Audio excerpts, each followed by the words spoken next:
Lady Margaret Thornberry had served as the royal household's senior dining coordinator for 37 years, yet she still felt her heart race every time she witnessed the intricate dance of silent communication that unfolded at royal mealtimes. Standing discreetly in the shadows of the state dining room at Buckingham Palace, she watched as Queen Elizabeth II prepared for what appeared to be an ordinary family dinner but was actually a carefully choreographed performance of unspoken messages that would determine the future of several important royal decisions. The evening began like countless others, with the soft clink of bone china and the gentle rustle of silk as family members took their designated seats around the mahogany table. But Margaret knew better than to be fooled by the apparent normalcy. Her trained eyes immediately picked up on the subtle signals already being exchanged. The Queen had chosen to wear her sapphire brooch, a piece that Margaret recognized as the listening brooch, worn only when Her Majesty intended to gather information rather than make pronouncements. This single piece of jewelry told everyone at the table that opinions would be welcomed, but decisions would be reserved for later. Prince Charles, seated to the Queen's right, had positioned his water glass precisely 2 inches closer to his bread plate than usual. Margaret remembered when she first learned this signal during her early years of service. The glass placement indicated that he had urgent family business to discuss, but not until after the formal portion of the meal concluded. It was a request for a private audience, communicated without a single word being spoken aloud. Princess Anne, known for her direct communication style even in these silent exchanges, had chosen to wear her father's navel cufflinks, an unusual choice for a woman, but one that carried deep significance within the family's coded language. The cufflinks represented her desire to speak on behalf of Prince Philip's wishes regarding a matter of family protocol. Margaret had seen and used this signal only 3 times in all her years of service, each time during moments of particular family tension. The most intriguing signal came from Prince Andrew, who had arranged his cutlery in what appeared to be a careless manner but was actually a precise configuration that Margaret had seen only once before, during the Falklands conflict. His knife and fork formed a perfect T shape, with the handles pointing toward the Queen, a signal indicating that he carried news of national importance that required immediate private consultation. The seemingly casual placement of his silverware was actually an urgent request for the Queen's exclusive attention. Princess Diana, still relatively new to these family communications, had been carefully tutored in the basic signals but occasionally struggled with the more complex exchanges. Tonight, Margaret noticed that Diana had unconsciously mirrored the Queen's posture and hand positions, a sign that she was actively trying to read and understand the family dynamics rather than contribute her own messages. Her napkin remained precisely folded and placed exactly as it had been set, indicating her willingness to listen and learn rather than participate in the silent discourse. As the first course arrived, Margaret observed the subtle shift in communication methods. The Queen's technique of handling her soup spoon revealed layers of meaning that had been developed over decades of practice. When she held the spoon with her thumb positioned precisely at the base of the handle, it indicated satisfaction with the current topic of conversation. When her grip shifted to include her index finger alongside her thumb, it meant she wished to change subjects. Tonight, Margaret noticed the Queen's grip remained consistent throughout the soup course, a sign that whatever was being discussed through glances and subtle gestures met with her approval. Prince Philip, despite his advancing age, remained a master of the silent dining language. His method of buttering bread had become legendary among the household staff. When he spread butter in smooth, even strokes from left to right, it indicated his agreement with family decisions being discussed. When he used short, quick movements, it signaled his disapproval. Tonight, his butter application was methodical and deliberate, neither approving nor disapproving, but indicating that he was withholding judgment until more information was presented. The conversation that wasn't happening aloud centered around Prince Edward's recent marriage and his desire to establish a more prominent role within the royal family's public duties. Margaret could read this topic in the way family members positioned their wine glasses, the frequency of their glances toward Edward, and the particular way the Queen held her fork during the main course.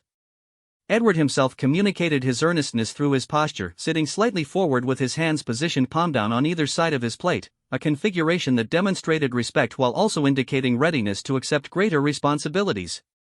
The silent exchange became more complex as the meal progressed. Margaret watched as Princess Anne used her wedding ring to communicate a series of messages that would have taken several minutes to express in words. A quarter turn clockwise indicated her support for Edward's proposal. Her subsequent adjustment of the ring back to its original position, followed by a slight counterclockwise rotation, communicated her support with conditions, specifically, that Edward should begin with smaller public engagements before taking on major royal duties. This nuanced communication required years of family experience to interpret correctly, and Margaret could see that Edward understood perfectly, acknowledging with a barely perceptible nod. Prince Charles contributed to the discussion through his wine consumption patterns. His decision to take only small sips, pausing precisely between each taste, indicated measured consideration of his brother's request. When he chose to set his glass down without completing his usual gentle rotation of the stem, it communicated his desire to speak privately with the Queen about Edward's proposal before any family decision was finalized. These wine-related signals had evolved during Charles's years as heir apparent, when he often needed to communicate his thoughts on sensitive political or family matters without creating public speculation. The most remarkable aspect of the evening's silent communication came during the dessert course, when a complex family discussion about Princess Diana's increasing public popularity and its impact on royal protocol unfolded entirely through the manipulation of silverware and the positioning of personal items. Diana herself remained largely unaware of the depth of this conversation, but Margaret could see the concern and support being expressed by different family members through their subtle signals. The Queen's approach to her dessert fork revealed her mixed feelings about Diana's public reception. Her careful, precise movements indicated pride in Diana's ability to connect with the public, but her decision to pause between each bite and place the fork at specific angles on her plate communicated concern about the sustainability of such intense public attention. These pauses and positions had developed over years of managing public relations challenges, and they allowed the Queen to express complex emotions without creating any opportunity for misinterpretation by household staff or potential observers. Prince Philip's response came through his handling of his coffee cup. His decision to drink his coffee without adding his usual sugar communicated his agreement with the Queen's concerns, while his choice to hold the cup with both hands indicated his willingness to support whatever approach the family decided to take regarding Diana's public role.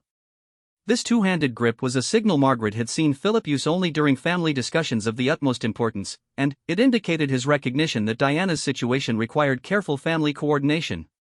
As the meal drew to its conclusion, Margaret witnessed the final exchange of signals that would determine how the evening's business would be resolved. The Queen's decision to leave her napkin folded but placed slightly to the left of her plate indicated that private family meetings would follow the dinner. Her choice to adjust her watch, a gesture that appeared completely natural, communicated that these meetings should begin within 30 minutes of leaving the dining room. Family members acknowledged the schedule through their own subtle responses: Charles's straightening of his tie, Anne's adjustment of her earrings, and Andrew's repositioning of his cufflinks. The sophistication of these silent communications reflected generations of royal experience in managing family business under constant observation. Margaret understood that every gesture, every positioning of objects, and every subtle movement had been refined through decades of necessity. The royal family lived their lives under perpetual scrutiny, where even private family dinners could be subject to interpretation by staff, security personnel, and occasional guests who might misunderstand or misrepresent overheard conversations. As family members began to rise from their seats, Margaret noticed the final signals of the evening. Princess Diana's careful observation of these departure patterns indicated her growing understanding of the family's silent language. Her positioning of her handbag, placed precisely parallel to the table's edge, showed that she was beginning to contribute her own signals, indicating her willingness to participate in whatever family discussions would follow. The evening's silent communication had successfully addressed multiple family concerns, established protocols for handling Edward's increased royal duties, and created a framework for managing Diana's public role, all without a single word being spoken about any of these topics during the actual dinner.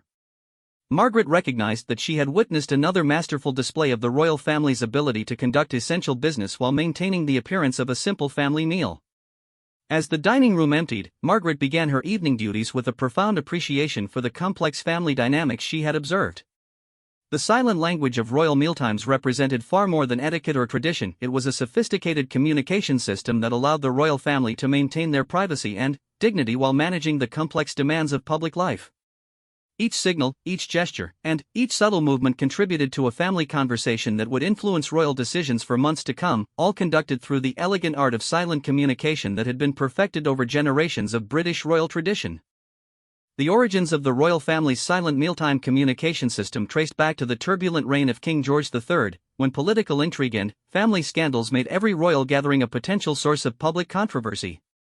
Sir James Whitmore, the royal historian who had spent 15 years researching the evolution of royal protocols, discovered that the systematic development of silent signals began during the American colonial crisis, when the king's mental health challenges made traditional family discussions increasingly difficult to manage.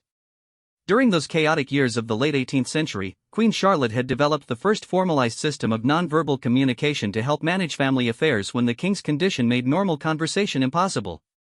Her initial signals focused on basic needs. A particular way of folding her napkin indicated that the king should be gently guided away from political topics, while her method of arranging her jewelry communicated to other family members when medical attention might be needed. These early signals evolved from desperate necessity into a sophisticated language that subsequent generations would expand and refine. The system truly flourished during the Victorian era, when Queen Victoria's intense grief following Prince Albert's death made verbal communication about family matters extremely painful for her. Prince Albert himself had contributed significantly to the development of the silent language during their marriage, introducing Germanic precision to the English royal signals and creating the foundation for the complex cutlery positioning that would become central to royal mealtime communication.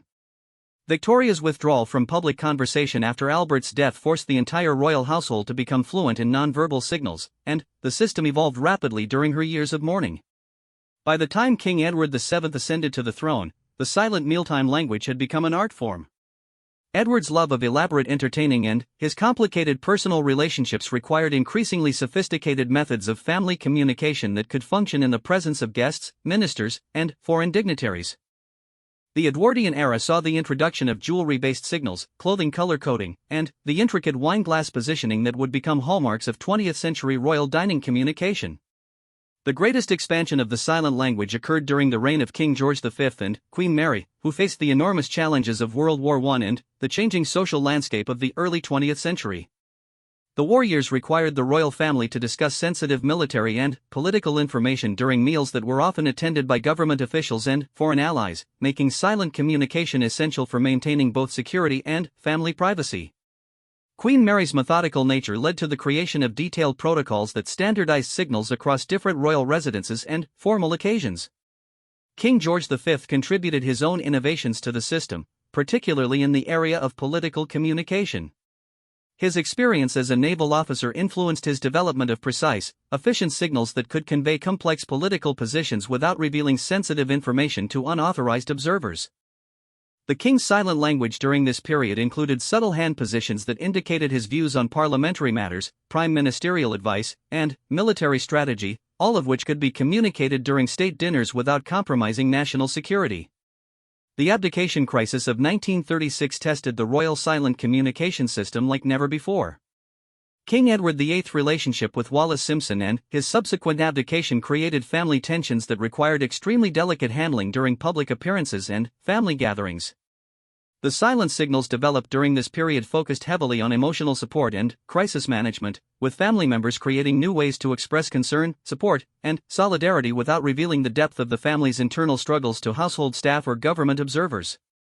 King George VI and Queen Elizabeth, later the Queen Mother, refined the system further during World War II, when royal meals often included military leaders, government officials, and foreign dignitaries who required careful handling. The wartime expansion of royal silent communication included emergency signals for air raid situations, codes for discussing military strategy, and subtle ways of communicating about the welfare of family members serving in dangerous roles. The Queen Mother's particular genius lay in developing signals that could provide emotional support and encouragement during the darkest periods of the war. The current Queen Elizabeth II inherited this sophisticated communication system as a young princess and expanded it significantly during her long reign. Her contributions included modernizing many traditional signals to reflect changing social attitudes, creating new protocols for television appearances and public broadcasts, and developing signals that could function effectively during the increasingly informal family interactions that characterized the latter half of the 20th century. One of Queen Elizabeth II's most significant innovations involved the integration of personal accessories into the silent language. Her famous handbag became a crucial communication tool, with different positions indicating various messages to her staff and family members. The handbag's placement could signal everything from her satisfaction with a conversation to her desire to end a social gathering, and its positioning during meals provided family members with continuous feedback about her reactions to ongoing discussions. The Queen's jewelry selection process also evolved into a sophisticated signaling system during her reign. Different pieces communicated her mood, her level of formality for specific occasions, and her attitudes toward particular guests or family matters. The sapphire brooch indicated serious business discussions, while her pearl suggested more relaxed family conversations. Her diamond tiara selections for state dinners communicated her assessment of the political importance of specific occasions and her expectations for the evening's diplomatic outcomes. Prince Philip's contributions to the royal silent language reflected his background in naval communication and his direct personality.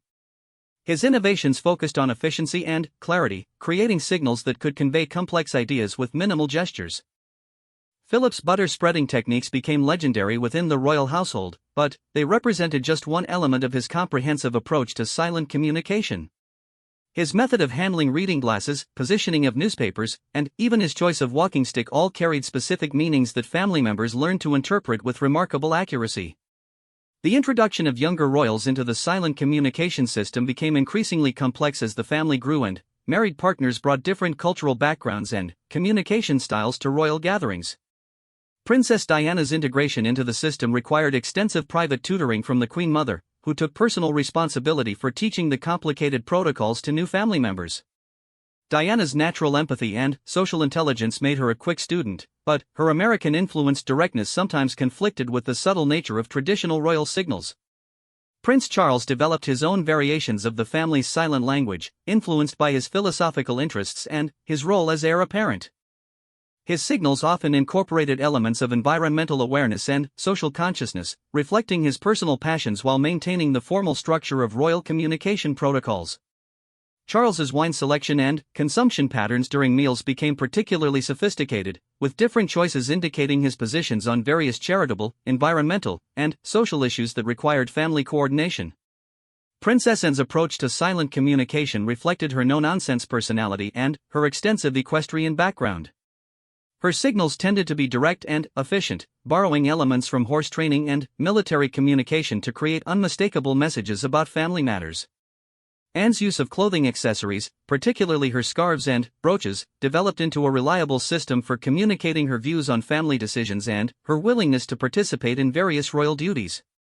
The younger generation of royals, including Prince Andrew and Prince Edward, learned the silent language during a period of increasing media attention and public scrutiny. Their contributions to the system focused on adapting traditional signals for television appearances and public events where lip reading and body language analysis had become common. This generation developed more subtle facial expressions and body positioning techniques that could function effectively under intense media observation. The evolution of royal silent communication during the late 20th century also reflected changing technology and social attitudes. The introduction of television cameras into royal events required modifications to traditional signals that might be misinterpreted by television audiences or media commentators. Family members learned to maintain their silent communication while appearing completely natural and relaxed to viewers who were unaware of the sophisticated conversations occurring through gestures and positioning. The system's complexity reached new heights during family crises, such as the divorces of several royal marriages during the 1990s. These challenging periods required the development of new signals for managing public relations, coordinating family responses to media coverage, and providing emotional support during difficult personal situations.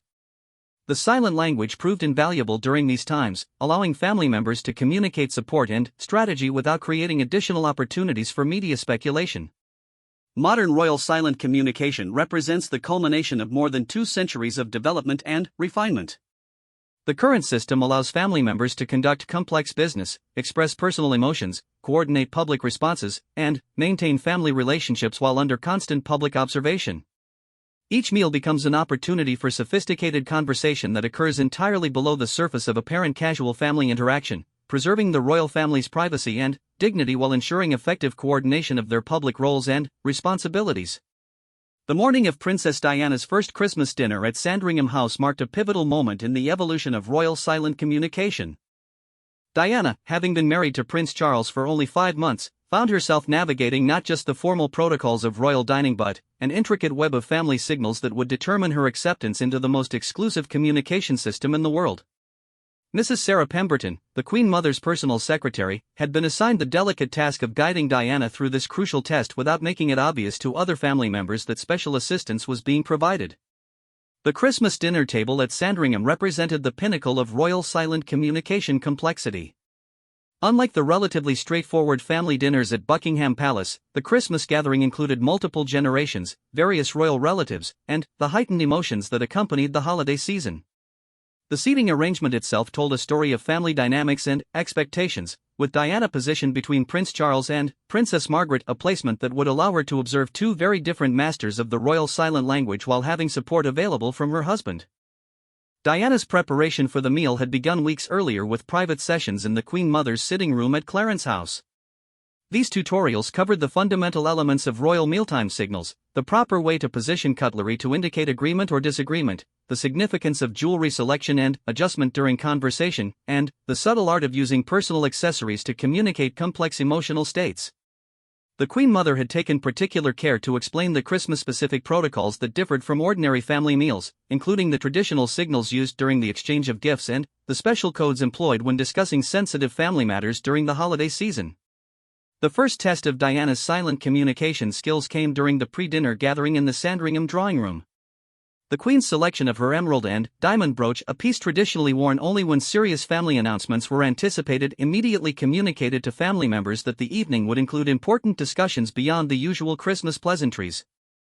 Diana recognized the signal from her training and adjusted her own jewelry accordingly, removing her pearl earrings and replacing them with the simple diamond studs that indicated her readiness to listen and learn rather than participate actively in family decision-making. Prince Philip's behavior during the pre-dinner period provided Diana with her first opportunity to demonstrate her growing understanding of royal silent language. His decision to carry his reading glasses in his left hand rather than his customary right indicated that he had reservations about a family matter that would be discussed during the meal. Diana caught this signal and responded appropriately by positioning her evening bag with the clasp facing toward Philip, a gesture that indicated her awareness of his concerns and her willingness to support whatever position he might take during the evening's discussions. As the family processed into the dining room, Diana observed the sophisticated interplay of signals that determined the evening's agenda. Prince Charles's choice to wear his naval uniform rather than traditional evening dress communicated his desire to discuss his military career and future role within the armed services. Princess Anne's selection of her father's military medals as accessories indicated her support for Charles's military ambitions, while Prince Andrew's decision to position his dress sword in a specific manner suggested that he had information about military appointments that would affect family planning. The seating at the Christmas dinner table required Diana to master multiple simultaneous conversations conducted entirely through silent signals. On her right, Prince Charles used his wine glass positioning to communicate his anxiety about public expectations for his marriage and his concerns about balancing his personal happiness with his royal duties.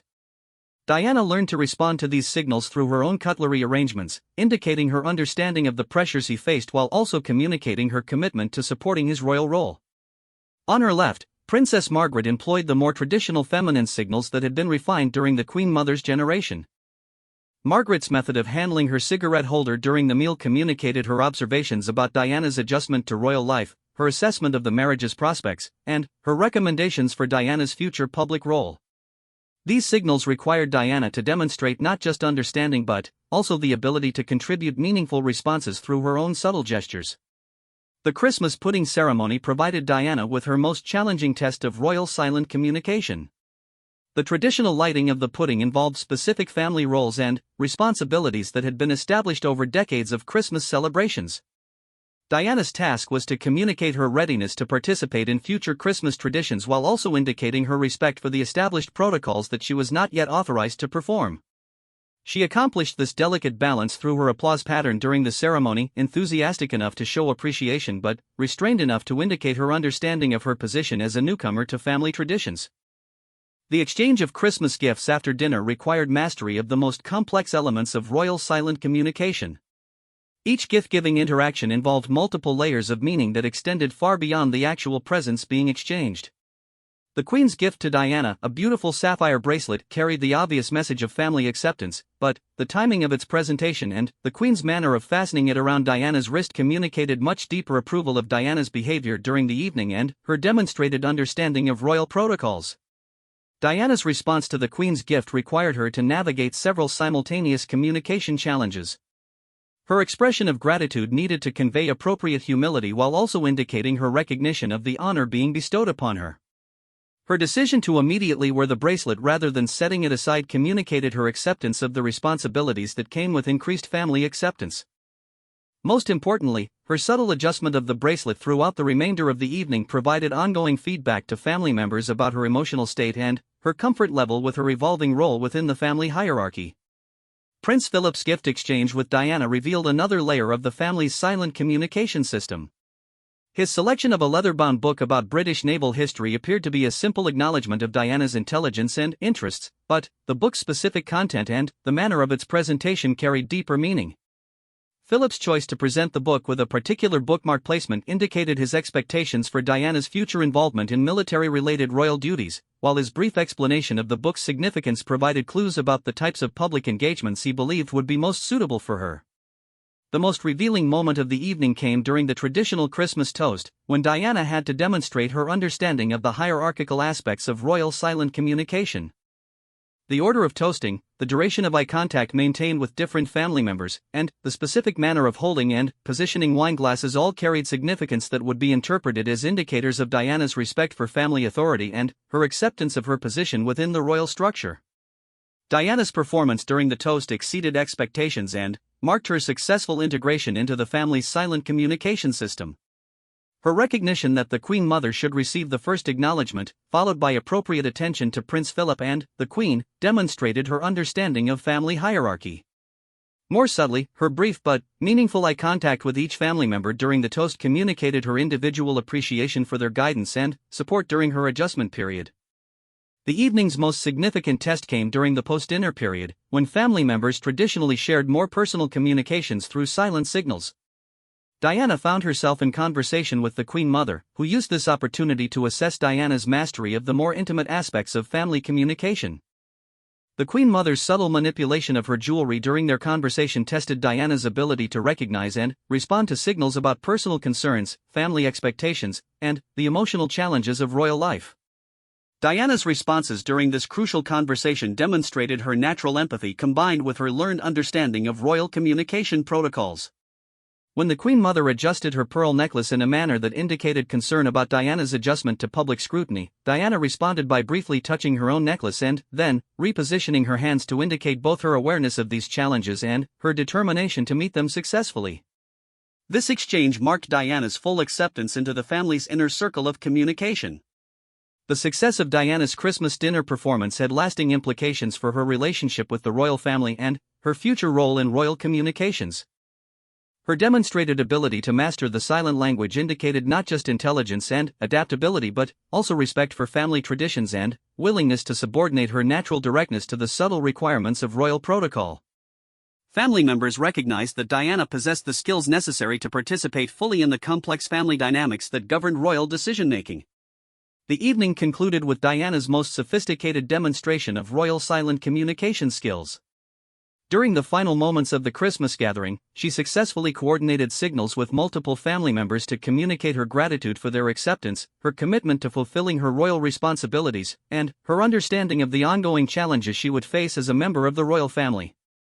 These concluding exchanges established the foundation for Diana's future participation in family communications and marked her transformation from an outsider learning the system to an active participant capable of contributing meaningfully to royal family discussions conducted through the elegant art of silent signals.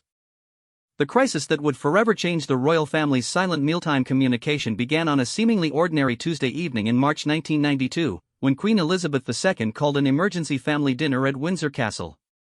The hastily arranged gathering brought together the senior royals to address what palace insiders would later describe as the most challenging period in modern royal history, a series of marital breakdowns, public scandals, and media controversies that threatened the very foundation of the monarchy's public image. Sir Robert Fellows, the Queen's private secretary, observed the evening from his position near the castle's private dining room, noting how the family's sophisticated silent communication system would be tested under unprecedented pressure. The usual elaborate protocols of royal mealtime signals had been streamlined for this emergency gathering, but the complexity of issues requiring discussion demanded even more nuanced and careful communication than typical family dinners. Each family member arrived understanding that the evening's conversations, conducted through their traditional silent language, would determine the royal family's strategy for surviving the most serious crisis of the Queen's reign.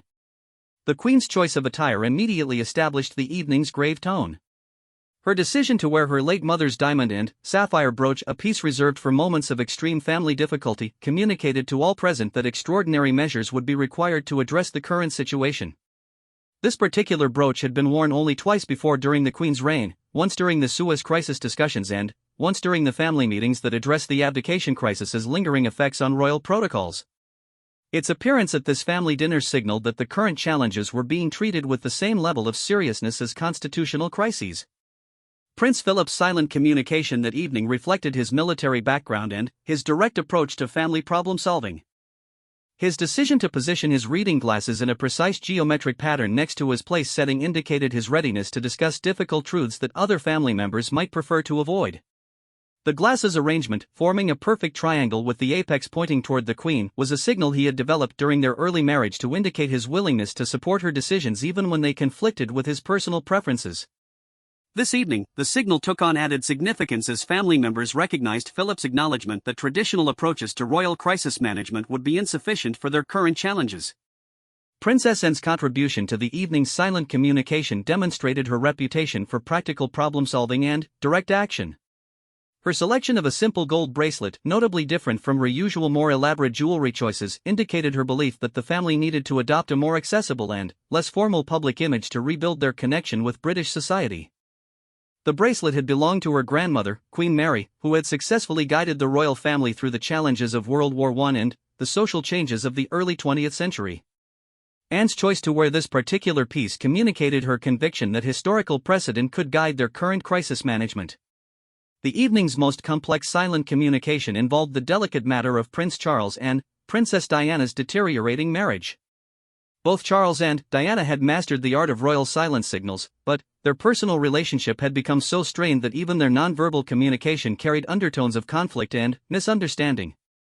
Charles's method of handling his wineglass throughout the dinner, holding it with excessive care and setting it down with unusual precision, indicated his awareness that any perceived slight or miscommunication could be interpreted as evidence of marital discord by household staff or security personnel who might observe the family dinner. Diana's response to the marital discussion conducted through silent signals revealed her sophisticated understanding of royal communication combined with her natural emotional intelligence. Her choice to mirror the Queen's posture and hand positions throughout the meal indicated her continued respect for royal authority despite her personal difficulties with Charles. More significantly, her decision to wear the Spencer family tiara, a piece she had not worn since her wedding, communicated her determination to maintain her royal role and responsibilities regardless of her marital situation. The tiara served as a silent declaration that she understood her position within the royal family extended beyond her relationship with Charles. The discussion of Prince Andrew's marriage difficulties required particularly subtle communication, as his military service and heroic reputation during the Falklands conflict had made him a popular public figure whose personal life attracted intense media attention. Andrew's silent signals that evening focused on his desire to protect his daughters from public scrutiny while acknowledging that his marital problems had become a liability for the family's public image. His method of cutting his food during dinner, using smaller, more deliberate movements than usual, indicated his recognition that his personal decisions would have lasting consequences for his daughter's future within the royal family. Sarah, Duchess of York, had not yet fully mastered the royal family's silent communication system, but her natural exuberance and genuine affection for the family allowed her to participate meaningfully in the evening's discussions. Her approach to the meal, eating with obvious enjoyment despite the serious atmosphere, communicated her determination to maintain family relationships even as her marriage to Andrew faced increasing difficulties. Her selection of jewelry that included pieces given to her by various family members served as a silent pledge of her continued loyalty to royal values and traditions. Prince Edward's position as the youngest family member placed him in the unique role of observer rather than active participant in many of the evening's silent communications. His careful attention to the signals being exchanged by his older relatives demonstrated his understanding that the family's current crisis would shape his own future role within the monarchy. Edward's decision to position his cutlery in configurations that mirrored those of his parents indicated his readiness to support whatever strategies the family developed for managing their public image and personal relationships. The Queen Mother's participation in the evening's silent communication brought decades of experience in royal crisis management to the family's strategic discussions. Her subtle use of her famous three-strand pearl necklace as a communication tool allowed her to provide guidance and historical perspective without appearing to dominate the conversation. When she adjusted the necklace's clasp to a visible position, it indicated her belief that the current crisis required unprecedented transparency and public engagement. When she repositioned the pearls to lie perfectly flat, it communicated her conviction that maintaining dignity and traditional royal bearing remained essential even during periods of intense public criticism. The evening's discussion of media strategy required the most sophisticated use of royal silent communication, as family members needed to coordinate their approaches to press relations without creating opportunities for their communications to be misinterpreted or leaked to journalists. The Queen's method of handling her napkin during this portion of the dinner created a framework for understanding different levels of media engagement. When she folded the napkin in quarters and placed it to the left of her plate, it indicated situations requiring complete silence and traditional royal discretion. When she left the napkin partially folded and positioned it directly in front of her, it signaled circumstances where limited public statements might be appropriate. The family's silent communication about their relationship with Prime Minister John Major and the government's role in addressing royal family difficulties required careful coordination of political and personal considerations. Prince Charles's wine selection and consumption patterns during this discussion provided a sophisticated commentary on the balance between constitutional monarchy principles and practical political necessities. His choice to drink only white wine rather than his preferred red indicated his recognition that compromise and flexibility would be required in dealing with government officials and parliamentary concerns about royal family stability. The evening's most emotional silent communication occurred during the discussion of how family difficulties would affect the Queen's grandchildren. Princess Anne's subtle adjustment of her wedding ring throughout this conversation indicated her deep concern for the emotional welfare of young Princes William and Harry, as well as her own children and Andrew's daughters. The ring adjustments, quarter turns clockwise followed by returns to the original position, communicated her belief that family stability should take priority over public relations considerations when children's welfare was involved. The conclusion of the emergency family dinner required coordination of multiple commitment signals that would guide the family's actions during the coming months of crisis management. Each family member contributed specific nonverbal pledges that indicated their willingness to subordinate personal preferences to family needs and their understanding that individual actions would affect the entire monarchy's future. The Queen's final signal of the evening, her decision to leave her napkin unfolded and draped across the back of her chair, indicated that family discussions would continue beyond the formal dinner setting and that ongoing coordination would be required to successfully navigate the challenges ahead. The success of the evening's silent communication in establishing family unity and strategic direction proved crucial to the royal family's survival of what became known as the annus horribilis. The sophisticated nonverbal coordination achieved during that March dinner enabled family members to present a united front during subsequent months of intense media scrutiny while maintaining their individual dignity and their collective commitment to royal service. The crisis tested every element of their silent communication system and ultimately strengthened their ability to function as a coordinated family unit under extraordinary pressure. The final transformation of the royal family's silent mealtime communication reached its pinnacle during the preparation for Queen Elizabeth II Diamond Jubilee celebrations in 2012, when 4 generations of royals gathered at Balmoral Castle for what would become the most sophisticated display of coordinated silent communication in the family's history. The occasion required the integration of traditional royal signals with modern adaptations that could accommodate younger family members while maintaining the dignity and effectiveness that had characterized royal communication for over 2 centuries. Catherine, Duchess of Cambridge, represented the newest challenge to the family's communication system. Her middle-class background and university education brought a different perspective to royal protocols, requiring careful adaptation of traditional signals to accommodate her natural communication style while ensuring her full integration into family decision-making processes. The Queen had personally supervised Catherine's training in royal silent communication, recognizing that her successful integration would determine whether the ancient system could evolve to serve future generations of the royal family. The Balmoral gathering brought together an unprecedented range of royal perspectives and communication styles.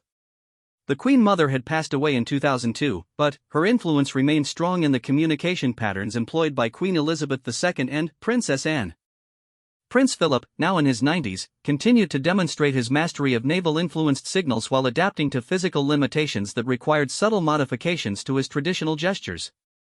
Prince Charles had evolved his own sophisticated variation of royal silent language that incorporated his decades of experience as heir apparent and his environmental and social concerns. Princess Anne's approach to silent communication had remained remarkably consistent throughout the decades, but her role as the family's senior working royal had added new dimensions to her signaling repertoire. Her methods had evolved to include coordination signals for charitable activities and public engagements that required family members to work together effectively while maintaining their individual royal roles. Anne's influence on the development of practical, efficient communication signals had become particularly important as the family faced increasing demands for public appearances and charitable commitments.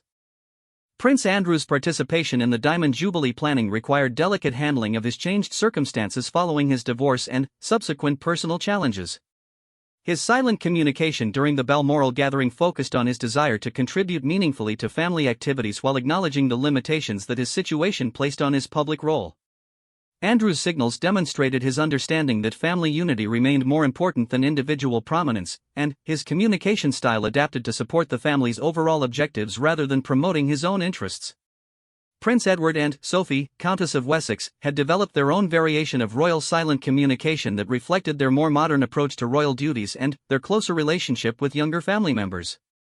Their signals often incorporated elements of contemporary social awareness and their experience with media relations in the digital age. Edward's communication style had matured significantly since his early years as the family's youngest member, and his signals now carried the authority of someone fully committed to royal service and family tradition. The integration of Prince William and Prince Harry into the family's silent communication system represented both the greatest challenge and the most promising development in the evolution of royal nonverbal language.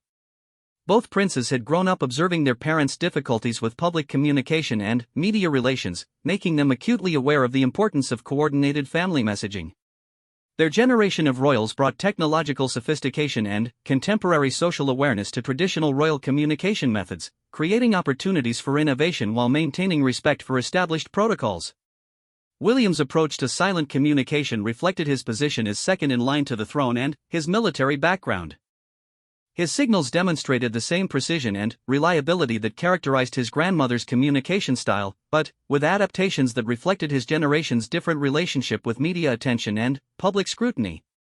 William's method of coordinating with Catherine during family meals showed how royal silent communication could accommodate modern partnership dynamics while maintaining the hierarchical elements essential to royal protocol. Catherine's integration into royal silent communication represented one of the most successful adaptations of the ancient system to contemporary needs. Her natural grace and intelligence allowed her to master traditional signals while contributing her own innovations that reflected her background in art history and photography. Catherine's approach to royal communication emphasized visual harmony and emotional authenticity, bringing a fresh perspective to family discussions while respecting the sophisticated protocols that governed royal interaction. Prince Harry's participation in family silent communication revealed his unique position as the family's most informal member and his role as a bridge between traditional royal behavior and contemporary social expectations. Harry's signals often incorporated humor and spontaneity that reflected his military experience and his work with charitable organizations serving younger demographics. His communication style brought energy and innovation to family discussions while maintaining the respect for authority and tradition that characterized all royal family interaction. The Diamond Jubilee planning discussions conducted through silent communication at Balmoral addressed unprecedented challenges of coordinating multiple generations of royals for events that would receive global television coverage and extensive social media documentation. The family's traditional methods of nonverbal coordination had to evolve to accommodate real-time media analysis, instant social media commentary, and the intense scrutiny that accompanied major royal celebrations in the digital age. The Queen's leadership of these silent communications demonstrated her remarkable ability to adapt centuries-old protocols to contemporary requirements while maintaining the dignity and effectiveness that had made royal family coordination possible under the most challenging circumstances. Her signals during the Diamond Jubilee planning incorporated traditional elements of royal authority with innovative approaches to multimedia coordination and public engagement that reflected her understanding of modern monarchies' requirements. Prince Philip's contribution to the Diamond Jubilee communication planning revealed his continued importance to family coordination despite his advancing age. His signals focused on practical logistics and security considerations that reflected his lifetime of experience with royal events and his understanding of the complexities involved in managing public celebrations. Philip's communication style provided a crucial link between traditional royal protocols and the practical requirements of contemporary event management. The success of the Diamond Jubilee celebrations validated the effectiveness of the royal family's evolved silent communication system and demonstrated its continued relevance for coordinating complex family activities under intense public observation. The seamless coordination of multiple royal family members during months of preparation and execution proved that traditional royal communication methods could adapt successfully to contemporary challenges while maintaining their essential character and effectiveness. The modern royal family's silent mealtime communication represents the culmination of more than 2 centuries of development, refinement, and adaptation. From Queen Charlotte's desperate improvisation during King George III's mental health crisis to the sophisticated multimedia coordination required for 21st-century royal celebrations, the system has evolved continuously while maintaining its core purpose of enabling private family coordination under public scrutiny. Today's royal silent communication incorporates elements of historical tradition, military precision, diplomatic subtlety, and contemporary social awareness into a comprehensive system that allows family members to conduct complex business, express personal emotions, coordinate public activities, and maintain family relationships while living their lives under unprecedented levels of media attention and public interest. Each meal continues to provide opportunities for sophisticated conversation that occurs entirely through gestures, positioning, and subtle signals that preserve the royal family's privacy and dignity while ensuring effective coordination of their public roles and responsibilities. The legacy of royal silent mealtime communication extends far beyond the immediate needs of the British royal family. The system represents a unique example of how traditional protocols can evolve and adapt to changing circumstances while maintaining their essential purpose and character. The sophisticated nonverbal language developed over generations of royal dining continues to serve as a model for diplomatic communication, family coordination, and the preservation of privacy under public scrutiny. The future of royal silent communication will likely continue to evolve as new generations bring fresh perspectives and contemporary challenges to traditional protocols. However, the fundamental principles that have guided the system's development, respect for hierarchy, coordination of family activities, preservation of privacy, and maintenance of dignity under pressure, will undoubtedly continue to influence royal family interaction for generations to come. The silent language of royal mealtimes remains one of the most sophisticated and effective examples of nonverbal communication in human history, representing the triumph of tradition, adaptation, and family unity over the challenges of public life and historical change.